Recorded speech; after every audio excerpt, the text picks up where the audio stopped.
부활이 없다면 기독교 신앙은 존재할 수 없습니다. 부활은 온 세상의 중심이 되는 사건입니다. 온 세상의 미래를 결정짓는 사건입니다. 부활을 통해 하나님께서 온 세상을 바로 잡으시기 때문입니다. 하나님께서 이 부활을 통해 세상을 바로 잡으신다는 의미는 이 세상이 하나님 나라 밖에 있기 때문입니다. 하나님을 대적하는 세상이 되었기 때문입니다. 하나님을 믿지 않는 것이 지극히 당연한 상식처럼 여기고 심지어는 하나님을 대적하며 모욕하는 하나님의 창조 질서를 무너뜨리는 그러한 세상으로 존재하고 있기 때문입니다. 이것은 하나님이 창조하신 본래의 의미의 상태가 아닙니다. 하나님이 의도하신 바를 거역하는 반역의 흐름이 있는 세상입니다. 예수님께 세상에 오신 것은 우리를 죄로부터 구원하실 뿐만 아니라 하나님의 나라의 그 주권, 하나님의 나라가 온전히 회복되도록 하시기 위해서입니다. 그래서 순전한 기독교를 쓴 Mere Christianity, 그 책을 쓴 C.S. 루이스는 예수님을 가리켜서 군사령관으로 반역의 세상에 와서 참된 왕의 통치를 회복하기 위해 그 반역의 무리들 틈에 뚫고 들어온 군사령관과 같은 분이다. 그래서 두 번째 챕터를 하나님의 침공, 영어 invasion, 침공이라는 타이틀을 써서 예수님을 소개했습니다. 이것은 참으로 올바른 세계관이요, 성경에서 보여주는 올바른 그러한 이 세상을 보는 시각입니다. 예수님은 십자가에서 우리의 죄를 대신 짊어지시고 죽으심으로 우리 죄를 사하시는 분일 뿐만 아니라 하나님의 나라를 회복시키시고 온 세상을 바로 잡으시기 위하여 부활하신 하나님의 아들이십니다. 오늘 본문에서는 예수 그리스도의 부활의 의미를 설명할 때 그것이 온 우주적인 사건이며 온 세상의 중심이 되며 온 세상의 미래가 달려있으며 온 세상을 바로 잡은 사건이라는 것을 우리에게 세 가지 설명을 통해 알려주고 있습니다. 첫째는 그리스도의 부활을 통해 모든 사람들이 생명을 얻게 하시기 때문입니다. 이 세상에 존재하는 죽음은 하나님의 계획이 아닙니다. 아니, 하나님의 계획을 무너뜨렸기 때문에 생겨난 인간이 자초한 결과입니다. 예수 그리스도의 십자가가 의미가 있는 것은 예수님의 부활 때문입니다.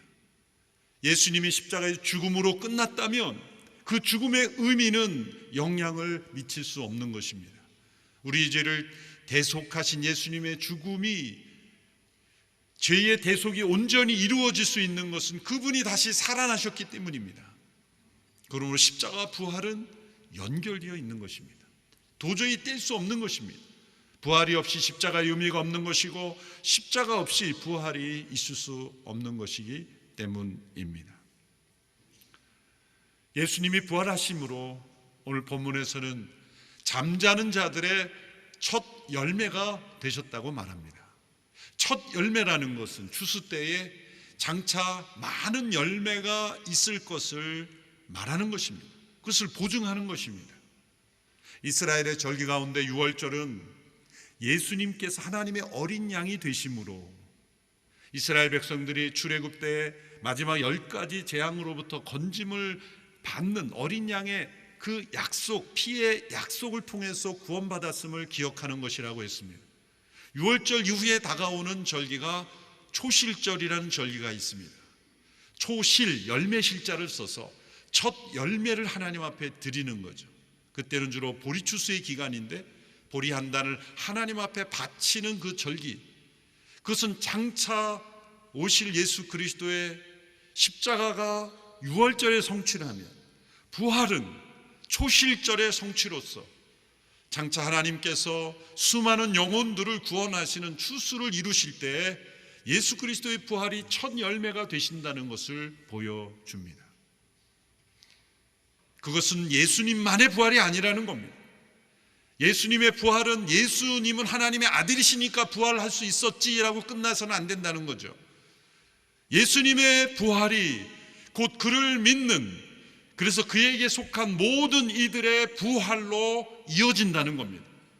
그것이 잠자는 자들의 첫 열매라는 뜻입니다. 죽음을 잠이라고 말했습니다. 잠을 통해 우리는 새로운 힘을 얻습니다. 새로운 에너지를, 회복을 얻습니다. 그처럼 우리가 죽음이라는 상태를 통과하여 우리는 새로운 회복으로 들어갑니다. 영원한 생명의 능력을 경험하게 되는 것입니다. 그러므로 우리는 잠자는 자들의 첫 열매가 되신 예수 그리스도를 믿음으로 그 안에서 생명을 얻습니다. 아담 안에서, 첫 사람인 아담 안에서 모든 사람이 죽음에 이르게 되었습니다. 모든 사람이 다 죽는 것은 모든 사람이 다 아담의 후손이라는 뜻입니다. 아담 안에서 우리는 죽음의 DNA를 가지고 살아갑니다. 어린 시절 태어나서 자라나서 살아간다고 생각하지만 실상은 태어나면서부터 우리는 죽어가고 있는 겁니다. 죽음을 향해 가고 있는 겁니다. 그 이유는 아담 안에서 우리가 태어났기 때문입니다. 그러므로 아담에게 속하지 아니한 새로운 사람, 둘째 아담, 새 창조의 사람이 오셔야만 했던 겁니다. 그분이 예수 그리스도이십니다. 예수님이 동정녀로부터 태어나신 이유가 바로 그겁니다. 아담 안에 속하지 아니한 새로운 인류의 시작의 사람이 되어야 했기 때문입니다. 그것은 아담 안에서 태어난 사람을 개조하거나 바뀌게 하거나 변화시키는 것이 아니라, 개선하는 것이 아니라 근본이 다른 분으로 하나님의 아들이 사람이 되신, 성육신하신 하나님의 아들이신 분이 둘째 아담으로 세상에 오셨다는 겁니다. 그리고 그분의 십자가의 죽음과 부활을 통해 우리에게 생명을 주시는 분이 되신 것입니다. 그러므로 아담 안에서 모든 사람이 죽음에 처한 것처럼 둘째 아담이신 그리스도 안에서 우리 모두가 생명을 얻게 된다는 겁니다. 그것이 부활을 통해 가능하게 되었습니다. 부활하신 그리스도는 그를 믿는 모든 자에게 성령을 통하여 영원한 생명을 주시는 분이 되셨기 때문입니다. 우리 인간들의 관점에서 볼 때 인류의 인구는 수십억 명입니다. 그러나 하나님의 관점에서 볼 때 전 인류의 인구는 단 두 사람뿐입니다. 아담과 그리스도, 첫째 아담과 둘째 아담. 하나님은 이 두 사람으로 세상을 보십니다. 아담 안에 있는 자들은 죽음이요, 그리스도 안에 있는 자에게는 생명입니다. 우리가 예수님을 믿을 때 그것은 아담의 몸에서 그리스도의 몸으로 옮겨가는 것입니다. 이것은 죽음이 실제인 것처럼 생명 또한 실제입니다. 아담 안에서 우리가 죄와 죽음과 싸우며 살아가는 것처럼 그리스도 안에서 우리는 의와 생명을 누리며 살아가게 되는 것입니다. 오늘 본문 22절에서 23절의 말씀을 함께 읽어보겠습니다. 함께 읽겠습니다. 시작. 곧 아담 안에서 모든 사람이 죽은 것 같이 그리스도 안에서 모든 사람이 생명을 얻을 것입니다. 그러나 각각 차례대로 될 것이니 먼저는 첫 열매인 그리스도이시요, 그 다음은 그리스도께서 다시 오실 때 그분에게 속한 사람들입니다. 첫 창조의 아담이 불순종함으로 죄와 사망이 이 땅을 주관하게 되었지만 둘째 아담이신, 새 아담이신 그리스도의 순종을 통하여 우리에게 의로움과 영원한 생명이 주어지므로 그에게 속한 모든 이들이 생명을 얻게 되었다는 것. 이 사건이야말로 역사의 중심이 아니겠습니까? 모든 사람이 생명을 얻을 수 있는 이 부활의 사건이야말로 온 세상의 미래를 결정짓는 가장 중요한 사건이 아니겠습니까? 둘째로 그리스도의 부활을 통해서 모든 권세를 멸하시고 나라를 하나님 아버지께 바치게 된다고 말씀하고 있습니다. 24절의 말씀 같이 읽습니다. 시작.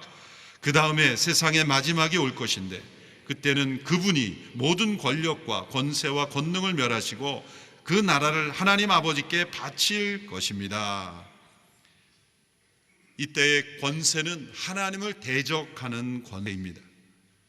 이 세상이 왜 혼란스럽습니까? 왜 세상이 고통스럽습니까?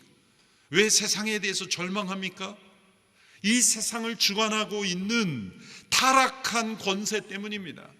그 권세를 통해 자기만 잘 살겠다고 하는 악이 사람들의 마음속에 있기 때문입니다.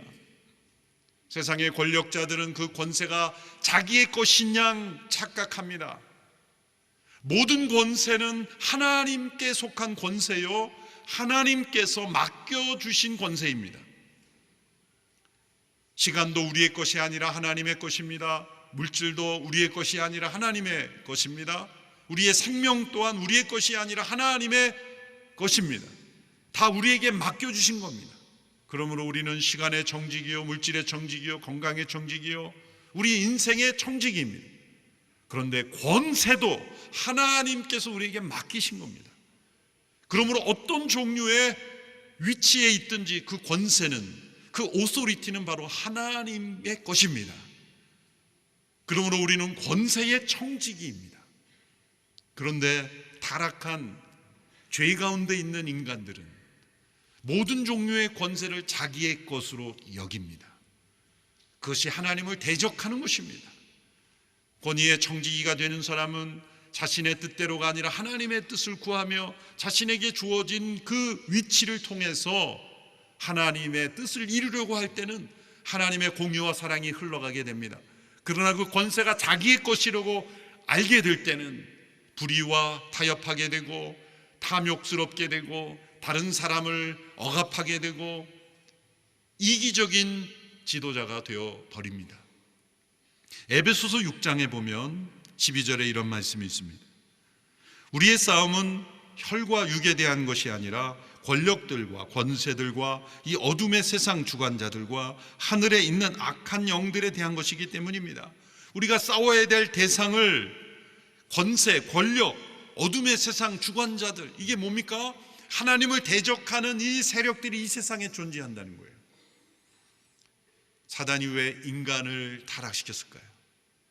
사단이 인간을 자신의 편으로 끌어들인 것은 인간의 영향력 때문입니다.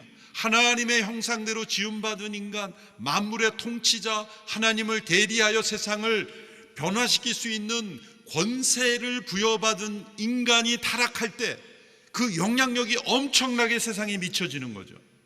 다른 어떤 동물의 타락이 영향력이 있습니까? 어떤 생물의 타락이 영향을 미칩니까? 그저 본능을 따라 살아가는 그런 동물들이 타락함으로 어떤 세상에 영향력이 있습니까? 하나님의 형상대로 지음받은 하나님의 대리자로 만물의 영장으로 지음받은 인간이 그 권세를 타락하여 잘못 사용할 때 세상은 엄청나게 사단의 영향력이 확대되는 겁니다. 그래서 인간을 자기 편으로 끌어들인 거예요. 이 세상에는 하나님을 대적하는 권세가 판을 치고 있습니다. 하나님의 창조 질서를 무너뜨리며 인간이 주인 되는 세상을 만든다고 하지만 실상은 인간이 주인 되는 것이 아니라 인간이 종이 되는 거예요.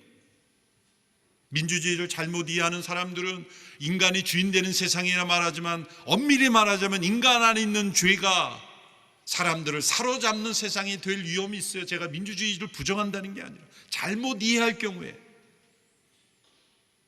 그래서 인권이라는 이름으로 근본 질서를 무너뜨리고 자유라는 이름으로 질서를 무너뜨리는 그런 세상이 될 때 세상은 하나님을 대적하는 권세가 주관하는 세상이 되는 겁니다. 우리가 경험하고 있는 이 세상입니다. 그리스도께서 십자가에서 왜 죽으셨습니까? 우리는 사회학적으로 당시의 불의한 권력자들이 의로운 한 사람을 죽인 사건으로만 여기는데 그렇지 않습니다. 예수님의 십자가의 죽음은 세상의 모든 악한 권세를 드러내시고 그 권세의 악함을 드러내시고 십자가에 못 박은 사건이며 부활을 통해 그 권세를 하나님께 돌려드리는 사건이라고 오늘 본문은 말하고 있습니다.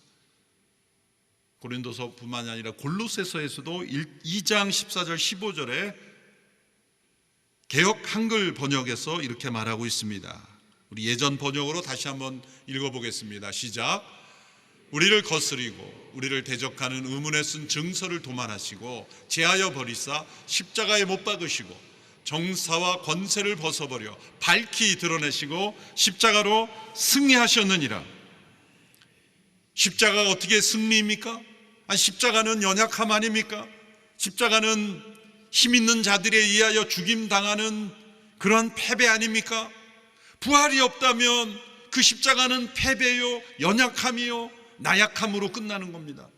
힘센 불의한 권력에 의해서 의로운 한 분이 희생당한 사건으로 십자가는 끝나는 겁니다. 그러나 십자가로 승리하셨느니라 말씀한 이유는 무엇입니까? 부활하셨기 때문에 그 죽음은 패배가 아니라 승리가 되는 것입니다. 그리고 세상의 불의한 권세의 정체를 드러내시고 이제 부활하심으로 그 권세의 주인 되신 하나님께 모든 권세와 권력과 그 나라를 하나님 앞에 바치시는 부활하신 주님이 되신 것입니다.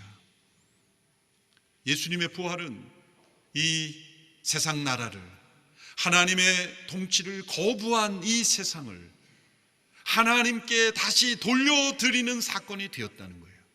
그런 의미에서 세상을 바로잡으시는 사건이 되었다라고 말씀하고 있는 겁니다. 세 번째로 부활을 통해 모든 원수들을 그리스도의 발 아래 두실 때까지 다스리기 때문입니다. 이것이 부활하신 주님께서 지금 현재 하고 계신 일입니다. 오늘 본문 25절에서 27절의 말씀을 제가 읽겠습니다. 하나님께서 모든 원수들을 그리스도의 발 아래 두실 때까지 다스리셔야 합니다. 멸망당할 마지막 원수는 죽음입니다. 성경이 이르기를 하나님께서 만물을 그분의 발 아래에 두셨다라고 했습니다. 그러나 만물을 발 아래에 둔다고 할 때 만물을 그분에게 복종하게 하신 분은 그 안에 들지 않은 것이 분명합니다. 마지막 원수인 죽음이 완전히 정복되지 지금 않은 까닭은 여전히 그 원수들을 정복하는 일을 하고 계시기 때문입니다. 모든 원수들을 다 그리스도의 발 아래 둘 때까지 그분은 하나님 오른편에 앉으셔서 통치하고 계십니다. 시편 110편 1절에 부활하신 그리스도의 사역을 이렇게 예언했습니다. 여호와께서 내 주에게 말씀하셨습니다. 내가 내 적을 내 발의 발판으로 삼을 때까지 내 오른쪽에 앉아 있으라. 부활하신 그리스도께서 하나님 보좌 우편에 앉으셔서 모든 원수를 그 발 아래에 두고 계시고 다스리고 계신다는 겁니다. 아직 죽음은 정복되지 않았습니다만 그리스도께서 죽음을 정복하셨기에 확실히 정복될 날이 올 것입니다. 우리에게는 여전히 죽음이 있지만 죽음은 이미 정복되었고 장차 완전히 그 마지막 원수가 정복될 날이 올 것이라고 말씀하고 있습니다. 메시아를 기다리던 사람들이 꿈꾸던 이 세상에 대한 그림이 있었습니다. 그것은 메시아가 오심으로 옛 세상은 끝나고 새로운 세상이 올 것을 생각했죠. 그래서 이런 그림으로 그들의 세계관을 그려볼 수 있습니다. 옛 세상이 끝나고 메시아가 오심으로 이제 새로운 세상이 온다. 맞는 말 같죠? 그런데 예수님이 오심으로 그러한 세상이 되지 않았어요. 그러면 이때 오시는 메시아는 그러므로 옛 세상을 끝내고 새로운 세상을 만드는 능력의 메시아, 그리고 전지전능한 메시아의 능력으로 새로운 세상을 만들어 줄 것을 생각했죠. 그런데 예수님의 모습은 고난받으시고 죽임당하시고 그런 모습이 이게 사람들이 우리가 생각했던 메시아가 아니구나 라고 생각해서 예수님을 떠나고 배신하고 그랬던 겁니다. 성경에서 보여주는 메시아의 오심으로 인한 세상의 변화는 이런 모습이 아니었다는 거죠. 두 번째 그림을 보면 그리스도께서 오심으로 인해서 그분은 세상에 오심으로 고난받으시고 십자가에서 죽으셨어요. 그 죽으심으로 첫째 아담 안에 있던 모든 사람들이 치러야 될 대가를 치르시고 죽음을 정복하시고 부활하셨어요. 이것이 예수님이 처음 오셔서 행하신 일이에요. 예수님의 초림, 첫 번째 퍼스트 커밍에서 일어난 일이에요. 그런데 옛 세상은 여전히 흘러가고 있습니다. 여전히 죽음이 살아 있습니다. 하나님을 대적하는 세상이 있습니다. 그러나 새로운 세상이 도래한 것입니다. 그리스도께서 죽으시고 부활하심으로 새로운 세상이 도래한 것입니다. 그래서 우리는 새로운 세상과 옛 세상이 중복되는 이 기간 동안에 살고 있는 겁니다. 왜냐하면 예수님이 다시 오신다는 세컨 커밍을 약속하셨기 때문이에요. 예수님은 두 차례 오시는 겁니다. 어떤 분은 이렇게 말할 거예요. 근데 한 번에 오셔서 끝내지 왜 두 번에 오시는가? 실력과 능력이 부족해서 두 번 오시는 게 아닙니다. 하나님의 구원 계획이며 이 세상을 바로 잡으실 때 한 번에 오셔서 우리가 첫 번째 봤던 그림처럼 오심으로 세상을 끝내시고 새로운 세상을 만드실 수 있었습니다. 그런데 왜 그렇게 안 하시고 이런 과정을 거치십니까? 왜 십자가를 지시고 부활하시고 다시 온다고 말합니까? 왜 이런 기간이 필요합니까? 만일 예수님이 오심으로 새로운 세상을 그저 시작하셨다면 악에 속한 모든 이들은 그저 사단과 함께 멸망하는 거예요. 우리는 구원받지 못하는 겁니다. 바로 이 기간을 주심으로써 구원받게 하시고 은혜 받게 하시고 하나님의 백성들을 회복시키시고 하나님의 능력을 더 밝히 보여주시는 겁니다. 그 밑에 보면 영어로 D-Day, V-Day 이렇게 설명하기 위해 적어 놓았습니다. 이 D-Day, V-Day는 2차 대전 이후에 역사가들이 붙인 이름입니다. 2차 대전 이 연합군이 점점 승리해가고 있을 때 1944년 6월에 프랑스의 노르망디 해안에서 연합군이 승리한 사건을 가리켜 역사가들은 디시전 데이다, 이것은 결정적인 날이다, 이렇게 이름을 붙입니다. 그때 D-Day라는 말이 나왔죠. 그런데 독일군은 여전히 저항했습니다. 그래서 독일군이 완전히 항복한 때는 1945년 5월경 베를린이 함락됐을 때 두 손을 들고 항복하여 그때가 2차 대전이 확실히 끝난 V-Day, 연합군의 승리의 날이 된 것입니다. 일본군은 그로부터 한 몇 개월 후에 8월이 돼서 항복함으로 이제 우리에게도 해방이 됐죠. 연합군의 결정적인 승리의 시간은 1944년이었지만 완전히 전쟁이 끝난 것은 1945년이라는 기간이 있는 거예요. 그래서 역사가들은 이것을 D-Day와 V-Day로 표현하죠. 이것을 예수님의 두 차례 오심에 적용시켜 보면 예수님이 이 땅에 처음 오셔서 십자가를 지고 부활 승천하신 것은 디시전 데이, 결정적인 세상을 바로잡으신 사건이에요. 더 이상 이제는 그리스도의 승리로 인해서 죽음의 왕로로 타는 세상은 끝난 겁니다. 그런 의미에서 새로운 세상은 이미 온 것입니다. 그런데 아직 이 세상이 죽음이 존재하는 것은 V-Day, 완전한 사단의 항복의 날, 마지막 원수인 죽음이 완전히 정복의 날, 이 D-Day가 아직 남아있는 겁니다. 그 D-Day는, V-Day는 예수님의 재림을 통해서 이루어지는 거예요. 우리는 이 D-Day와 V-Day 사이에 살고 있어요. 왜 이 D-Day와 V-Day 사이를 허락하셨습니까? 앞서 말한 대로 보라, 지금은 구원 얻을 때에 은혜 받을 만한 때라. 하나님 우리에게 회개의 기회를 주시고 이 타락한 인류 가운데 하나님께로 돌아올 수 있는 기회를 허락하시는 것입니다. 그러므로 이때는 구원을 증거해야 되는 선교와 전도의 기간이기도 한 것입니다. 마지막 V-Day에 마지막 원수인 죽음이 정복될 거예요. 그런 의미에서 우리는 이 사이에 우리는 옛 세상에 발을 딛고 살지만 새로운, 이미 도래했지만 아직 오지 않는, already not yet, 이미 왔지만 아직 오지 않은 이 하나님 나라에 살고 있는 거예요. 그래서 그리스도인들에게 주어진 것은, 그리스도의 부활하심을 우리에게 준 소망은 단지 미래를 향한 소망만이 아니에요. 미래로부터 오는 소망, from the future, 미래로부터 오는 소망이 우리에게 있는 거예요. 여러분, 단어가 어렵다고 도망가지 마세요. 저 단어는 나에게 익숙하지 않은 단어야. 그럴수록 귀담아 보세요. 우리에게 준 소망은 단지 미래를 바라보는 소망이 아니에요. 세상의 모든 소망은 막연한 미래를 꿈꾸고 잘 되기를 바라는 소망이라는 거죠. 우리는 어떻게 될지 모르는 미래 그저 잘 됐으면 좋겠다라는 바람의 소망이 아닙니다. 우리에게는 D-Day가 이미 주어졌고 V-Day가 다가오고 있기에 확실한 승리가 있을 것이기 때문에 그 미래로부터 우리는 소망을 얻는 거예요. 미래로부터 얻는 소망이에요. 세상의 비전은 현재에서 미래를 바라보는 항상. 그런데 우리의 그리스도인의 비전은 미래로부터 현재를 바라보는 거예요. 왜? 장차의 승리의 날이 이미 우리에게 주어져 있기 때문에. 그리스도께서 부활하심으로 아담 안에 모든 자들이 죽음에 처했지만 그리스도 안에서 모든 이들을 다시 사는 생명을 주셨습니다. 그리스도께서 부활하심으로 하나님을 대적하는 모든 권세를 멸하시고 모든 나라를 아버지께로 바치시는 일을 하십니다.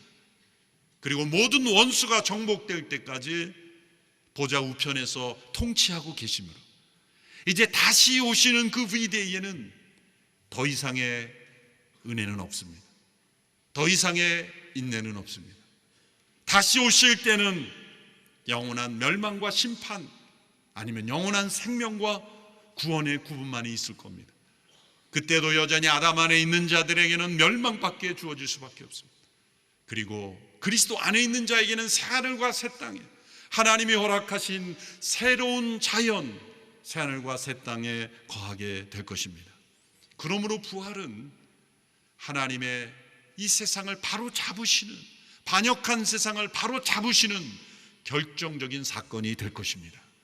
그리고 다시 오실 그때에 완전히 이 세상을 바로 잡으시는 사건이 될 것입니다. 그리스도의 부활이 우리에게 소망이 되는 이유가 바로 여기에 있습니다. 세상이 소망이 되는 이유가 바로 여기에 있습니다. 그리스도의 부활을 우리가 기뻐하며 그 부활에 날마다 참여하며 믿음으로 사랑하는 우리 모두가 되기를 주님의 이름으로 축원합니다. 기도하겠습니다. 주께서 부활하심으로 우리 모두에게 생명 주심을 감사합니다. 주께서 부활하심으로 하나님을 대적하는 모든 권세를 멸하시고 아버지께 모든 나라를 바치시며 또한 모든 원수를 그 발 아래에 두심으로 하나님이 만유의 주가 되심을 우리에게 알려주시니 감사합니다. 그리스도의 이 부활을 통하여 하나님께서 만유의 주가 되시며 모든 나라의 권세와 영광을 하나님께만 합당함을 우리에게 알려주시니 감사합니다. 하나님의 아들이 그 모든 권세를 통하여 십자가를 지시고 부활하심으로 이제 다시 오셔서 이루실 모든 일을 통하여 하나님이 만유의 주 되심을 우리에게 나타내셨으니 하나님만 홀로 영광 받아 주시옵시고 하나님의 나라가 온전히 임하는 역사가 있게 하여 주시옵소서. 예수님의 이름으로 기도하옵나이다.